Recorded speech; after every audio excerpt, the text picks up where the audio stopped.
Hi friends. I wanted to show you a bit of a recent trip to New York where I met up with my business partner to do a fun Q&A and do what I love to do best. Go to bookstores, grab coffee, and end the night with dim sum. Stay tuned for a look at our trek around town. Enjoy. Hello. Hi. Today we have a guest on the channel. I'm a guest. Wow. Welcome back. Thank you for being here. This is my beautiful, wonderful, perfect business partner, Courtney Allen. You guys have heard me talk about Lunar Leos before.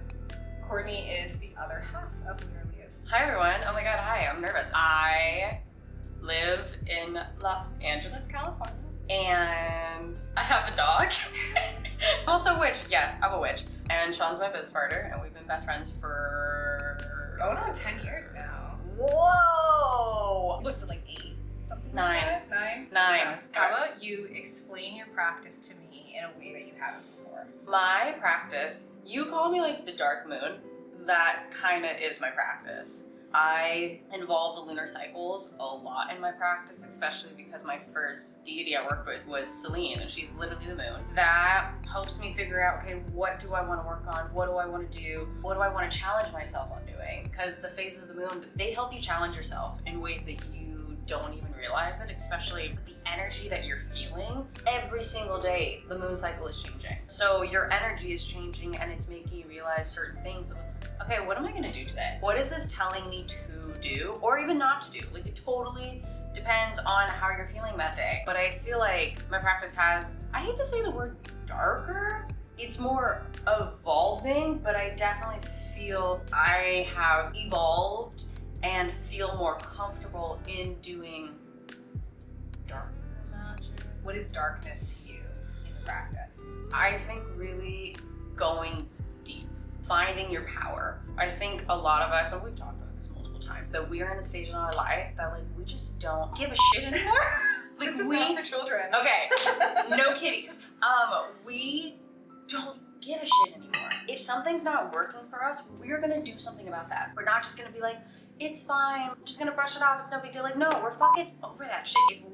If people don't align with us anymore, if certain things don't align with us anymore, we are going to make the change to help benefit us. And like maybe people that also are feeling the same thing, there are some darker things. Hexing, banishing, there's cord cutting, and like there's so many other things that I didn't know if I felt comfortable. And you were like, just fucking do it.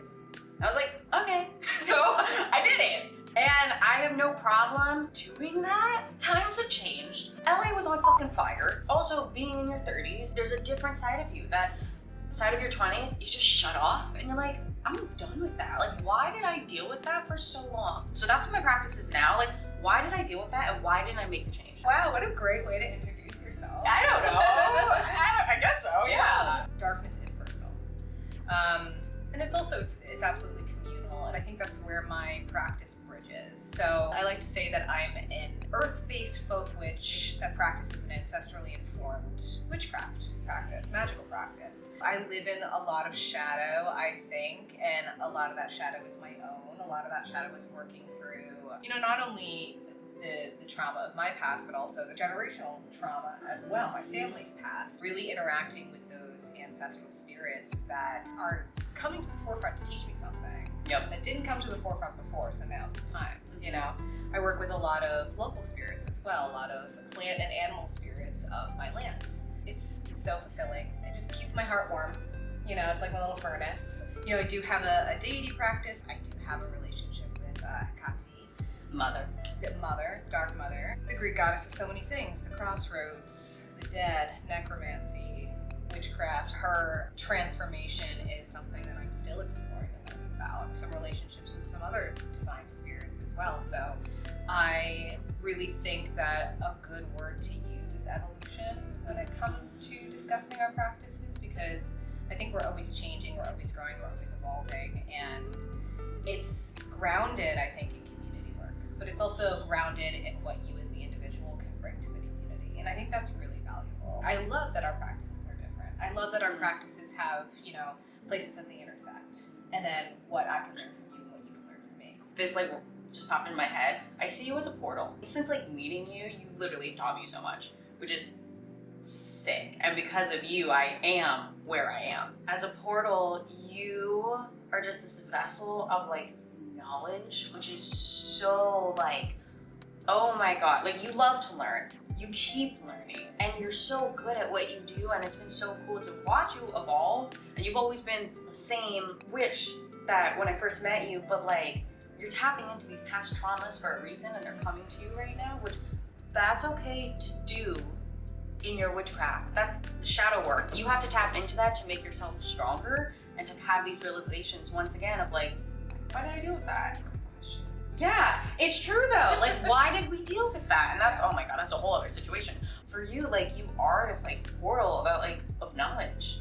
Thank you. I appreciate that. I definitely feel that there's so much value in continuing education when it comes to witchcraft, when it comes to folklore. I mean, that's another big part of my practice that I'm exploring is the folklore aspect of it. I'm trying to dip into as much like plant folklore of my ancestors, plant folklore of the local land that I live on, animal folklore of both, where it intersects, where it crosses. You know, there's so much in the northern Appalachian Mountains that I'm in that echoes where my ancestors were from in Ireland and the Scottish Highlands. You know, it's really interesting in Wales as well. So it's really beautiful to see how my family and the people that came from the lands where I'm from, the lands where you're from, they came to this country and they made such a huge difference. And we're carrying on their traditions. You know, even the little things, we don't realize some of the tiny things we think we do, throwing spilled salt over a left shoulder.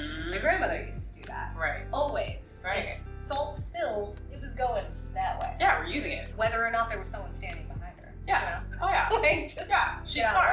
the way. Yeah. You know, so there's just is so much magic in our blood. It just goes to show that, you know, anyone can walk this path, but to stay on this path, you need to work. I think that's a great way to introduce ourselves. Hi.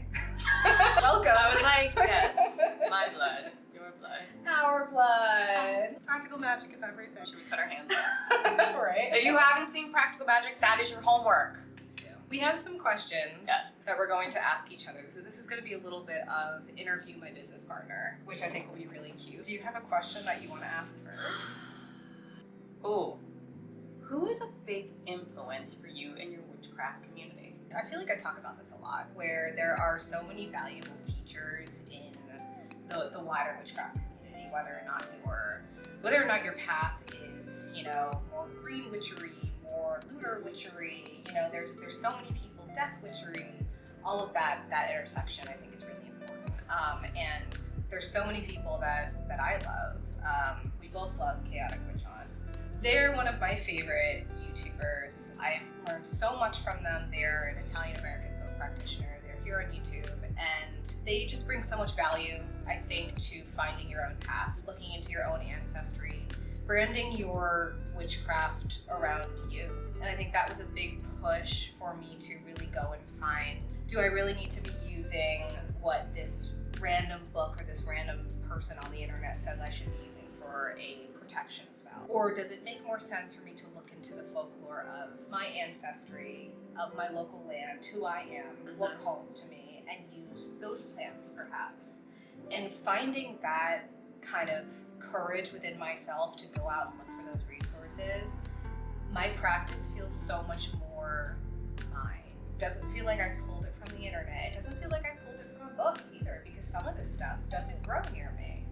But some of this stuff has naturalized cousins that grows near me. Something that I was really, really thrilled about was when on In Bulk, when we made the Bridget's crosses from the rushes that I got from the bog, that bog rush is actually the exact type of bog rush or rush that grows in Ireland as well. Just the fact that it's a link, that's a portal for me. So I feel like a lot of these teachers, like Chaotic Witch On, the Witch of Wonderlust, I was just in, the Witch of Wonderlust held a claromancy, a bone throwing class yesterday. It was one of those aha moments where I was like, why am I not doing this? Why is this not part of my practice? Right. Automatically, there were like 10 things I just immediately reached for that I had sitting around my altar that I was like, I don't want to get rid of these things, but they're kind of in my way. I keep moving them around, I keep cleaning around them, whatever.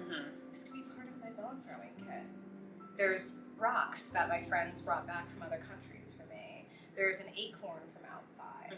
There's one of my grandmother's like bone crocheting needles. And I was like, ancestors, there's a bone here that I have, there's a key here that I have. You know, all of these things that I've been collecting and walking around finding. Yeah. Bone throwing kit, divination kit. Huh. That's really valuable, just learning from the people who have the courage to speak up in this community and share their practice, put themselves out there.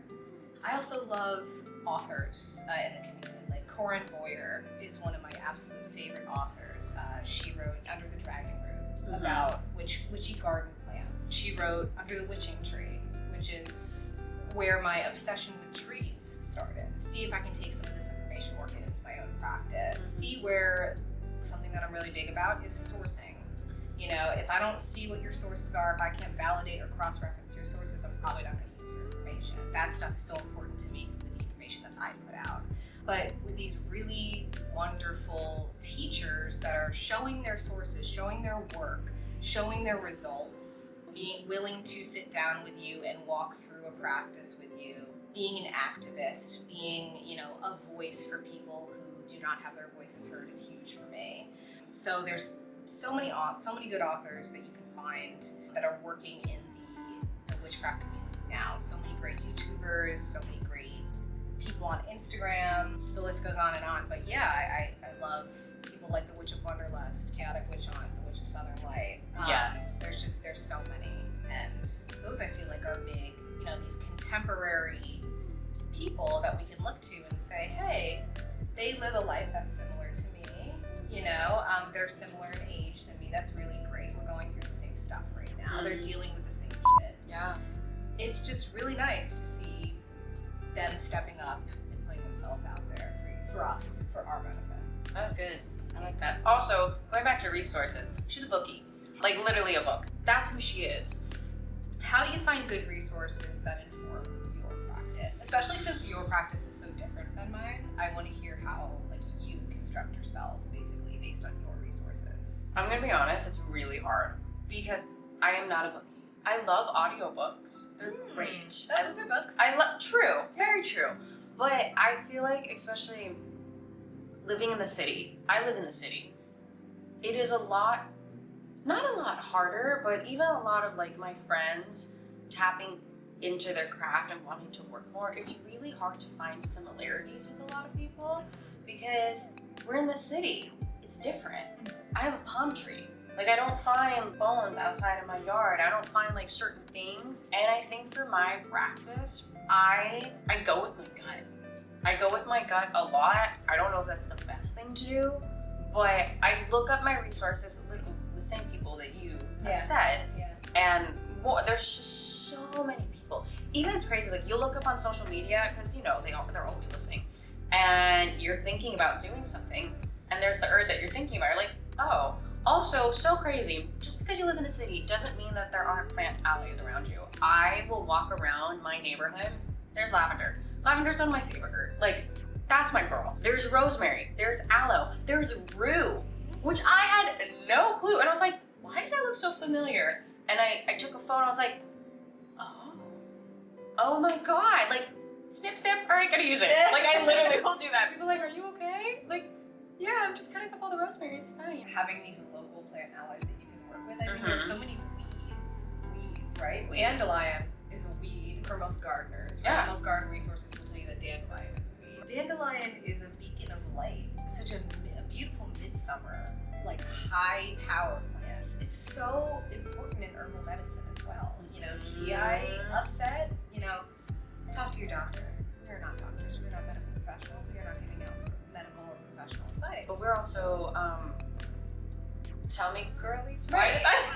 Tummy girlies? What does that even mean? And from the information that I've read, I've seen a lot of dandelion for stomach complaints, dandelion for GI upset. So like, you know, that's some good stuff. These are things that our ancestors used. When we think about ancestry too, we don't just think about, yes, like my ancestors were homesteaders, and I'm really grateful for that memory and that icon that I can look at and say, I want to be like my great grandmother, right? You know, but so many of our ancestors too came here and lived industrial lives, worked industrial jobs. So what were they doing when it came to connecting with nature? They were connecting with the small patch of weeds in the back of their apartment building. there's magic in weeds. There's witchcraft in weeds. Let us There's know. there's magic in Everything. the tiny weeds Yeah. that are growing between the cracks of the city. Yeah. We're in New York right now. Yeah. You know, and you could look outside, you could gather some dandelions in the summer. You can go to a park and connect with the trees. Just because you live in a city, it doesn't mean that you can't connect with nature and you can't connect with your plant allies. Right. So on that note, double question, what's your favorite plant spirit to work with right now? I'm really loving rosemary right now. Rosemary has so many like different values to it, and because it is so easy for me to have, I made rosemary and lavender bundles, and I have them on my altar, like 2 of them. Cute. Yeah. Yeah. And for maybe it's the time of year, every spell that I use, every spell jar that I'm making, everything, like even I made like a little satchel to put underneath my pillow, there's rosemary in it. And maybe because Persephone, who is my main girl that I work with, she literally has been telling, use rosemary, use rosemary, use rosemary. I'm like, okay, why is she telling me to use rosemary? I'm using rosemary. It could also be the plant spirit calling to you as well. Maybe, yeah. To help you and teach you something. Yeah. Yeah, no, I love that. It's like me with juniper. You know? Love juniper. And the tree that grows outside of my house, it's still kind of a sapling, so I'm trying to nurture it. But It's a baby. I love her. What is your favorite way to work magic into the mundane? Oh, yeah. So I have to say that I try and make every moment as magical as I can for myself, just to, God, break up the monotony, right? But I truly believe that magic lives in the mundane, and Yeah. you can find it anywhere you look. I love wearing my charmed jewelry and my amulets that you don't see. I have some very special amulets that I'm wearing on my person now that I wear every day that I just feel connect me with the intentions that I need to face the day. I love to spray charmed waters and, you know, like the sprays that we make on my bed sheets as I make them. Yes. That it's like a little ritual. Even if it's like I've run out of the Serenity spray, I'll just grab something and I'll just like have that moment of tranquility. I love sitting in silence and being present and mindful. Even when I take my dog out in the morning, hearing the birds coming back is such a beautiful, beautiful thing. Of course, you know, I have like so many active workings on my altar almost at all times. Yeah. And I do love to light my candles for certain things. Like, you know, I always have like a candle I'm burning through for a certain intention or for a certain spell or something like that. It's a little more witchy and less strictly kind of mundane. I think that like mindfulness, watching the seasons for me, it feels really magical in the mundane, right? Just taking a moment, looking out the window, having reverence for and respect for the season that we're currently in, winter. It's never been my favorite season. It's never been anybody's favorite season, I don't think. Some people do really like winter, and that's strong. That's strength. But being in the Appalachian Mountains, it can be very hostile. I look out, I see that snow-covered wood, and I remember hating it. But now I'm like, this is so peaceful. This is the time of rest. It's hard to rest in such a fast-paced world, but this is the time that my ancestors would have been resting. Maybe that's like the most magically mundane thing I do now is I try and have respect for the season that I'm in and take a moment to really ground myself in that season. Watch the deer eat, watch the birds, you know, the birds that don't migrate come back and eat. Watch the squirrels run through the woods, you know, as they desperately look for food. Maybe I'll see my fox spirit every now and then. That's a truly magical moment. I guess that was the basic folk earth witch response, wasn't it? No, but like you were in a place that you have seasons. Mhm. You literally see every single season, and that's so beautiful. It's true, like we should acknowledge. All right, we're in hibernation mode. So what are we gonna do during this hibernation mode? We're gonna hermit. We're actually going to put up the boundaries and be like, nah, I'm good. It's winter. I'm good. Like, leave me alone. We all need sleep all the time. That's such a beautiful, mundane, or simple way to just have your practice. Yeah, I'm definitely looking forward to the spring equinox. I think about it constantly, and you know, as a gardener, as a homesteading person, I'm going to be starting my seeds within the next week. So that's something that's like really exciting for me. You might see a bit of that on the channel, so stay tuned. I'm almost like anxious about it a little bit. Why? I want to pull out every stop. Yeah. I want to have the best garden that I can with all of the things that I've learned. But I'm also like enjoying this season of quiet too. The winter season, it gets a lot of flack. Rightfully so though, because it hammers us. It hurts. I think it's valuable. It's valuable for reflection. How has your magical practice changed from a year ago? Oh shit. I want specifics. Oh, specifics. When I first started my practice, I think it was very, very deity focused. Selene was my first deity that I was working with. Persephone came into my life and like totally just flipped my world around. I started working with Nyx a little bit. As I have changed and have turned 30, I feel so much more power. A different kind of power than I have before. I feel like when I first started my practice, I had this full morning ritual that I would do every single morning. When I wouldn't do it, I would feel terrible. I'd be like, I didn't do that. Why did I not do that? This practice that I'm in now, I'm listening to my body and saying, I don't have to do that. I could do one little thing. I don't have to do something for a whole week, and that's totally fine.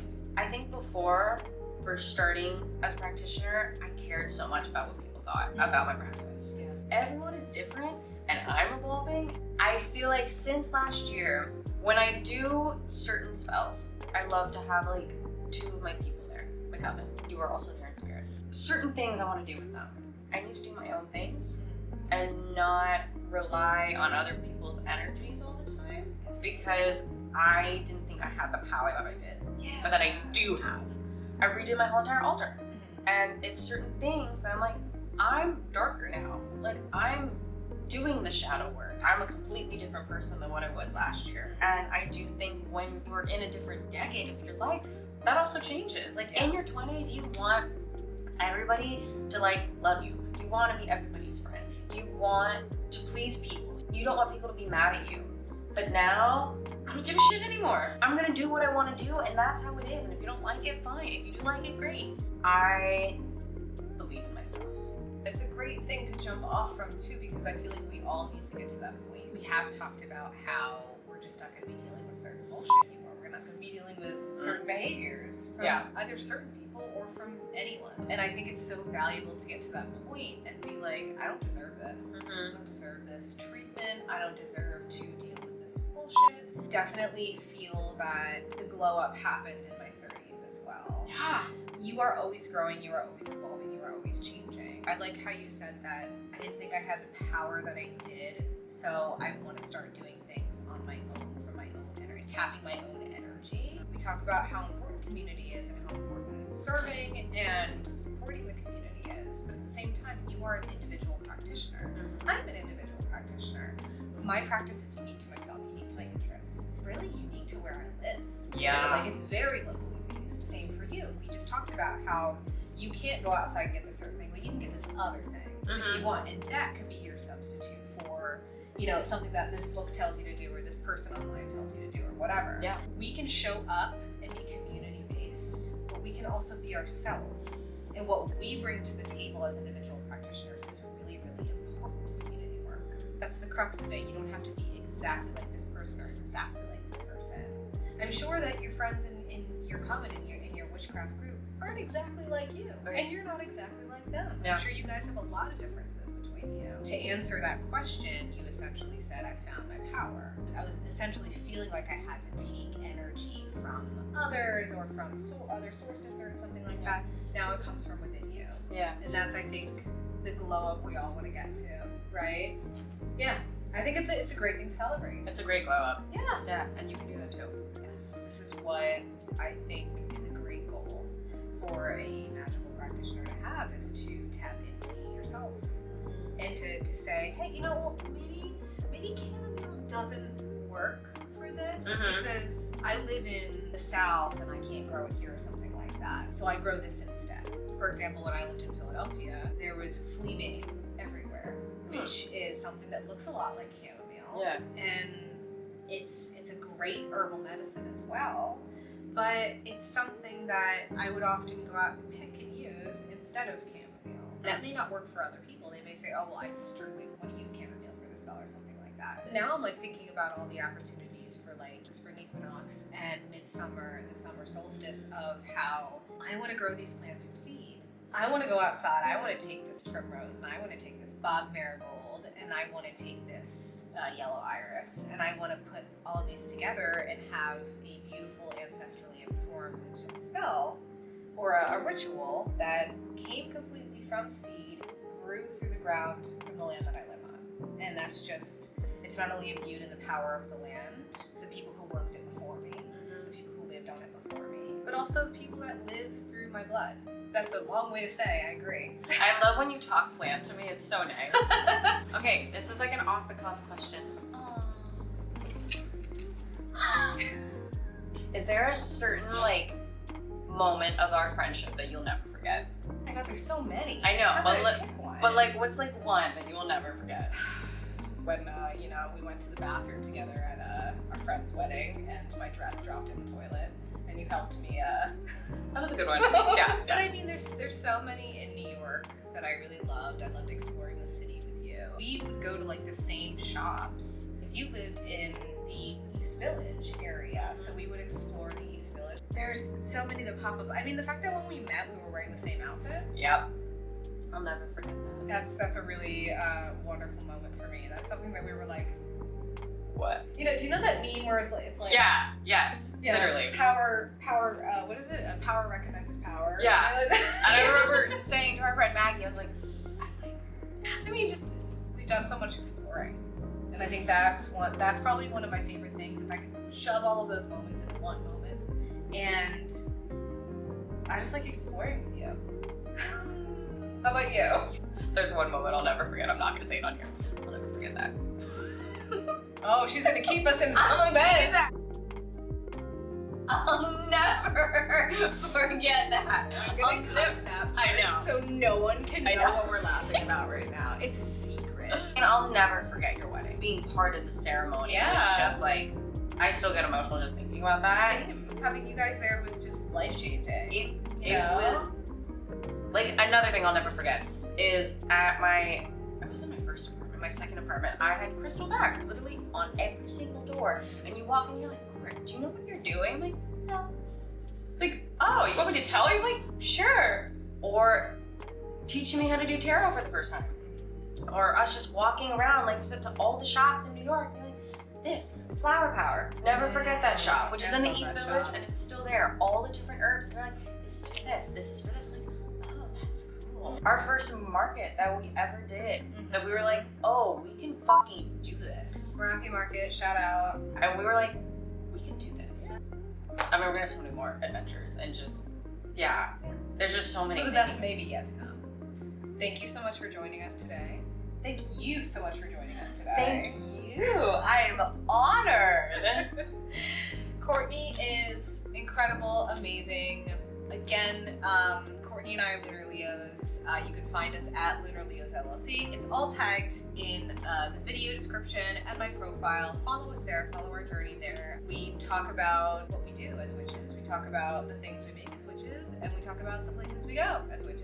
So it's a pretty great account to follow, especially if you like short form content. And please subscribe here. We love to chat about witchcraft on this channel. We love to show you witchcraft on this channel. We love to travel and be a witch on this channel. So please subscribe and follow the journey. And I love you guys. Thank you so much for being here. I love you. Thank you so much for being here. I love you. Thank you so much for being here. It's very nice to Oh, meet you. yes. Okay. Yes.